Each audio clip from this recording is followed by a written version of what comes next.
Viewers, इस topic को अंग्रेजी में देखने के लिए देखिए हमारा इंग्लिश यूट्यूब चैनल।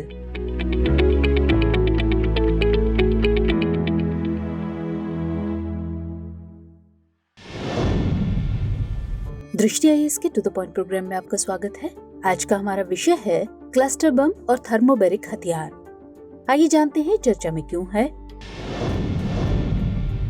दरअसल मानवाधिकार समूहों एमनेस्टी इंटरनेशनल और ह्यूमन राइट्स वॉच ने रूस पर आरोप लगाया है कि यूक्रेन में चल रहे युद्ध में रूस द्वारा क्लस्टर बम और वैक्यूम बम का इस्तेमाल किया जा रहा है। ये दोनों ही संस्थाएं दुनिया भर में हो रहे सभी प्रकार के मानवीय दुर्व्यवहारों को उजागर करती हैं। आइए अब समझते हैं कि क्लस्टर युद्ध सामग्री क्या है। क्लस्टर युद्ध सामग्री या क्लस्टर म्यूनिशंस एक तरह के गैर सटीक हथियार होते हैं। इन्हें एक बड़े क्षेत्र में अंधाधुंध रूप से मनुष्यों को घायल करने या मारने के लिए और रनवे, रेलवे या पावर ट्रांसमिशन लाइनों जैसे बुनियादी ढांचों को नष्ट करने के लिए डिजाइन किया गया है। क्लस्टर हथियारों पर 2008 के कन्वेंशन के अनुसार एक क्लस्टर युद्ध सामग्री का अर्थ ऐसी पारंपरिक युद्ध सामग्री से है जिसे 20 किलोग्राम से कम वजन वाले विस्फोटक सबमिशन के लिए डिजाइन किया गया है और इसमें विस्फोटक सबमिशन शामिल हैं। इन्हें किसी विमान से गिराया जा सकता है या एक प्रक्षेप्य यानी प्रोजेक्टाइल में लॉन्च किया जा सकता है जो उड़ानों के जरिए बम वर्षा करता है। इन गिराए गए बमों में से कई में विस्फोट नहीं होता है, बल्कि वे जमीन पर यूं ही पड़े रहते हैं और अक्सर आंशिक रूप से या पूरी तरह से छिपे होने के कारण इनका पता लगाना और नष्ट करना मुश्किल हो जाता है। इस कारण ये युद्ध बंद होने के बाद भी लंबे समय तक नागरिक आबादी के लिए खतरा बने रहते हैं। क्लस्टर युद्ध सामग्री पर 2008 के कन्वेंशन द्वारा क्लस्टर हथियारों पर प्रतिबंध लगाया गया है। आइए अब जानते हैं थर्मोबैरिक हथियार के बारे में।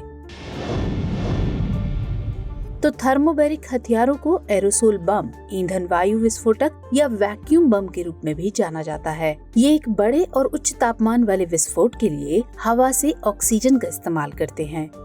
ये 2 चरणों में काम करता है।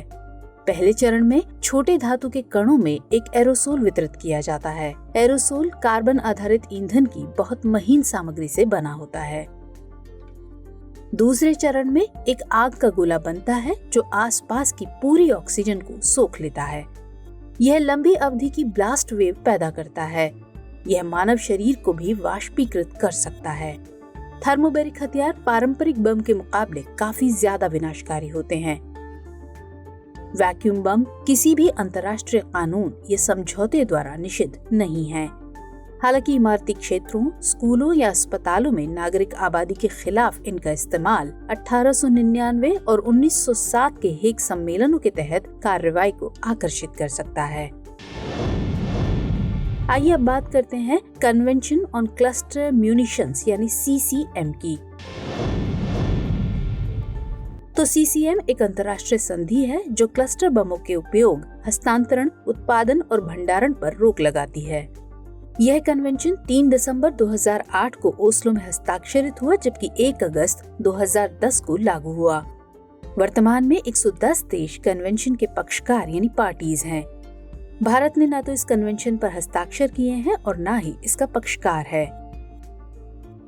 इसके अलावा रूस और यूक्रेन भी इसके हस्ताक्षरकर्ताओं में शामिल नहीं है। अन्य देश जो इस कन्वेंशन के पक्षकारों में शामिल नहीं है वे हैं अमेरिका, रूस, यूक्रेन, चीन, पाकिस्तान और इजराइल आदि। आइए अब नोट करते हैं आज का अभ्यास प्रश्न। निम्नलिखित कथनों पर विचार कीजिए। क्लस्टर युद्ध सामग्री का उपयोग किसी भी अंतर्राष्ट्रीय कानून या समझौते द्वारा निषिद्ध नहीं है। 2. क्लस्टर बम बड़े उच्च तापमान वाले विस्फोट के लिए हवा से ऑक्सीजन का उपयोग करते हैं। आपको बताना है कि इनमें से कौन सा या कौन से कथन सही है या सही है। विकल्प है A केवल 1, B केवल 2, C 1 और 2 दोनों, या फिर D ना तो 1 और ना ही 2। तो हमेशा की तरह इस प्रश्न का उत्तर भी कमेंट सेक्शन में देना मत भूलिएगा। मुलाकात होगी अगले सेशन में किसी और नए टॉपिक के साथ। तब तक के लिए स्वस्थ रहिए, सुरक्षित रहिए। जय हिंद।